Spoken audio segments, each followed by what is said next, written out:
Hello everyone. कैसे हैं आप लोग? उम्मीद करते हैं सही होंगे।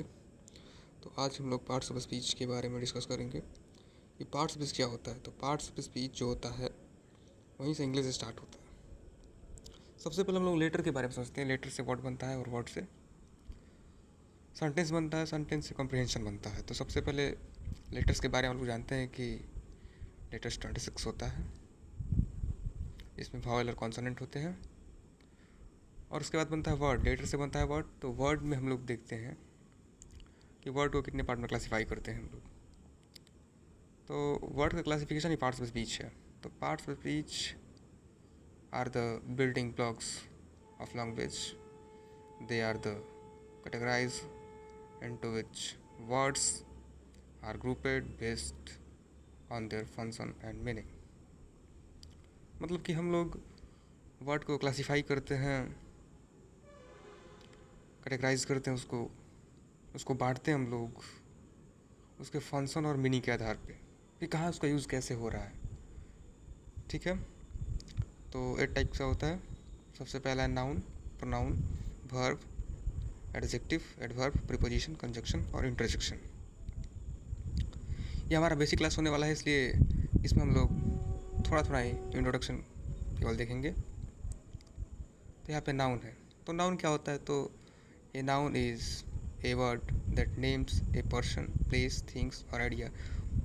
और इसको बोला जाए तो नाउन मतलब नाउन मतलब नाम, जैसे कि किसी का भी नाम हो सकता है, राम मोहन, गंगा, हिमालय, पटना। ठीक है, नाम हो सकता है यहाँ पे कोई भी। एग्जाम्पल देख लेते हैं हम लोग। The boy is reading a book. यहाँ पे बॉय कोई लड़का है और बुक कोई किताब है। उसके बाद है pronoun. A pronoun is a word used in place of a noun. मतलब जहाँ नाउन का यूज़ होता है उसी के जगह पे प्रोनाउन का यूज़ होता है। ठीक है। जैसे कि सपोज करके दो दोस्त हैं, एक नाउन है एक प्रोनाउन है। तो नाउन मतलब जहाँ नहीं गया वहाँ पे प्रोनाउन चला गया। या दो भाई हैं, मतलब किसी रिलेटिव घर जाना है तो बड़ा भाई नहीं गया तो छोटा भाई वहाँ पे चला गया। तो ऐसे हम बोल सकते हैं नाउन और प्रोनाउन हो सकता है। एग्जाम्पल यहाँ पे है कि सी इज़ माई बेस्ट फ्रेंड। सी वह, यहाँ फेमिनिन जेंडर का बोध हो रहा है। सी इज़ माई बेस्ट फ्रेंड। उसके बाद है वर्ब। वर्ब क्या है? A verb is a word that shows an action और स्टेट ऑफ बीइंग। मतलब कि वर्ब क्या है? शोज एन एक्शन और स्टेट। मतलब कि जो एक्शन को दिखाए, स्टेट को दिखाए, वो क्या है? वर्ब है। एग्जाम्पल है they are playing in the park. वो लोग खेल रहे हैं कहाँ? पार्क में। Playing in the park. तो प्लेइंग क्या हो गया? वर्ब हो गया। एडजेक्टिव देखते हैं हम लोग। An adjective is a word that describes a noun or pronoun. Describe उनके बारे में बताएगा। किसके बारे में? तो नाउन और प्रोनाउन के बारे में। सपोज करके दोस्त हैं 3 और एक है एडजेक्टिव, एक है नाउन और एक है प्रोनाउन। तो दोनों के बारे में कौन बता सकता है? एडजेक्टिव बता सकता है। ठीक है। तो उनका दोस्त है, क्योंकि किसका? नाउन और प्रोनाउन का दोस्त कौन? एडजेक्टिव है। तो एडजेक्टिव नाउन और प्रोनाउन के बारे में बता सकता है। यहाँ पे एग्जांपल लिखा है कि the big balloon is floating. The big balloon is floating. Balloon कैसा है? तो बिग है। बैलून के बारे में कौन बता रहा है? बिग। बैलून क्या है? बिग। तो बिग क्या है?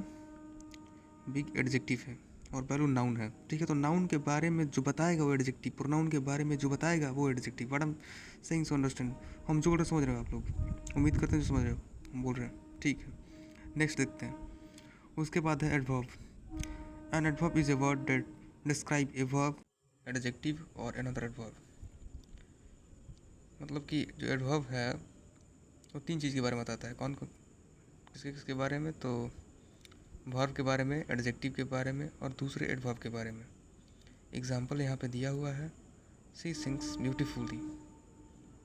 ब्यूटीफुली क्या है? तो एडवर्ब है। अब देखा जाए प्रीपोजिशन को। अब a preposition shows the relationship between a noun or pronoun and another word in the sentence. तो जो प्रीपोजिशन है वो क्या दिखाता है? रिलेशनशिप दिखाता है। किसका? तो नाउन या प्रोनाउन और दूसरे वर्ड के बीच में। एग्जाम्पल लिखा हुआ है यहाँ पे, the cat is under the table. कहाँ कैट और कहाँ टेबल। कैट जो है वो लिविंग है और टेबल जो है नॉन लिविंग है, मतलब एक सजीव है और एक निर्जीव है, लेकिन दोनों के बीच में संबंध अंडर दिखा रहा है। ठीक है, अब नेक्स्ट कंजक्शन समझते हैं। ये conjunction joins words phrases clauses. I wanted to go out but it started to rain. यहाँ पे दो सेंटेंस को क्या ऐड कर रहा है, क्या जोड़ रहा है उसको, बट। ठीक है, और दो वर्ड्स को भी हम लोग जोड़ सकते हैं, राम एंड मोहन। ठीक है, Sita and Gita.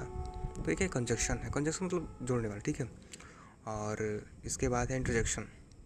N interjection is a word or phrase that expresses strong emotion, मतलब जो इमोशन को दिखाता है, स्ट्रॉन्ग इमोशन को दिखाता है। जैसे कोई अचानक घटना हुआ और उस पर हम लोग कोई मतलब कि कोई वर्ड निकला हमारे मुंह से, जैसे एग्जांपल वाह, दैट वाज अमेजिंग। ठीक है, तो हम लोग नेक्स्ट समझेंगे इस चीज़ को, और हम लोग को याद रखना कि every word you use has a job in a sentence.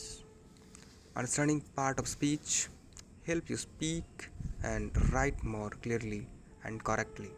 मतलब बिना पार्ट्स को समझे आप इंग्लिश नहीं समझ सकते।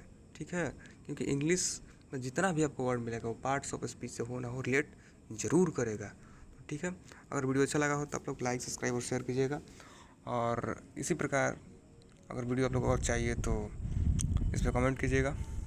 और आई होप आप लोगों को समझ में आया होगा, और हम इस पर और वर्क करेंगे, लेकिन आप लोगों का सपोर्ट रहा तो। और हमारे पास कई सारे ऐसे मटेरियल्स हैं जो आप लोगों के सामने हम लाएंगे और उस पर हम डिस्कस करेंगे, खासकर जो हिंदी माध्यम के छात्र हैं जिनका इंग्लिश पूरा कमज़ोर है, उसके लिए वर्क किया जाएगा। ठीक है, और लास्ट में मैं यही कहूँगा कि आपका भविष्य अपने हाथ में है, तो आप नहीं पढ़ोगे तो फिर आप ही समझोगे इस चीज़ को, और पढ़ना तो पड़ेगा भाई, मेरे तुमको मेहनत करना पड़ेगा अपने लिए, किसी भी फील्ड में करो।